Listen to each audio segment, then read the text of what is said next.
Yeah, I was actually coming into Panama, and as you know, I mean, Panama is like huge for shipping. I mean, that's kind of what it's all used for. Ships cutting out a big distance by not traveling around Cape Horn.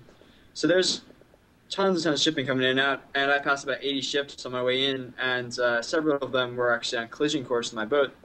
So I have to alter course, and so it was a pretty sleepless night on the way in. But yeah, one of these ships didn't have their nav lights on, which is normally you have a red and green light on either side of your boat, so you can tell which direction the ship's heading. This was in the middle of a very, very dark night, right? Yeah, I was actually out at sea when you have clouds and it blocks all the moon and starlight. It's like almost impossible to tell the difference between where the water starts and the sky stops. It's kind of just black, black. So I couldn't see anything apart from the two white lights the ship had on.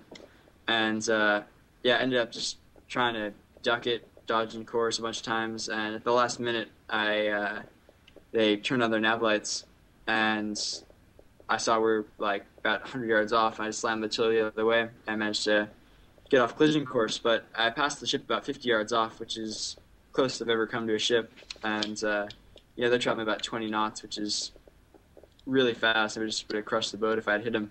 So it was a pretty crazy time coming in there. But weren't you scared? I've actually kind of pride myself on not getting scared out at sea, but I was terrified when that actually happened because that was very, very close to hitting the ship and the boat would have just sunk right away. What was it like going through the canal? We saw the video. It's amazing. Yeah, it was pretty interesting, because there's also a ton of ships going through that. I went through buddy boating with a friend of mine, a couple friends of mine had made, and from the Cologne side at Catamaran. So yeah, we rafted up together and went through the locks.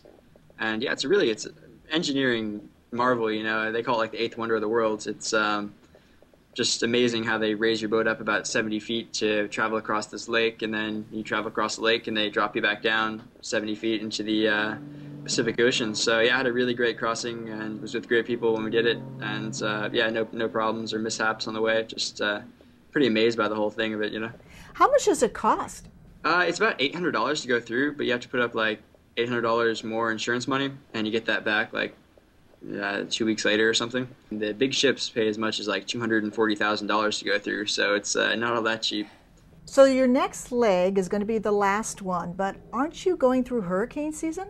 Yeah, hurricane season just started over here, and this is probably going to be the hardest sailing trip of my voyage here, just because I'm sailing 3,000 miles dead into the wind and current to where I want to go, so I'll be doing huge tacks and possibly heading out to sea quite a ways. You have to do some creative sailing there. So when do you think you might be home? It's hard to tell. It could be 3 to 6 weeks, but I'd say middle to end of June. So yeah, can't wait to get back, and kind of interested in snapping out of this lifestyle. But yeah, it should be awesome. We'll have a very safe journey, and we will be waiting for you when you get in. Awesome. Good to talk to you guys. You too. Thank you.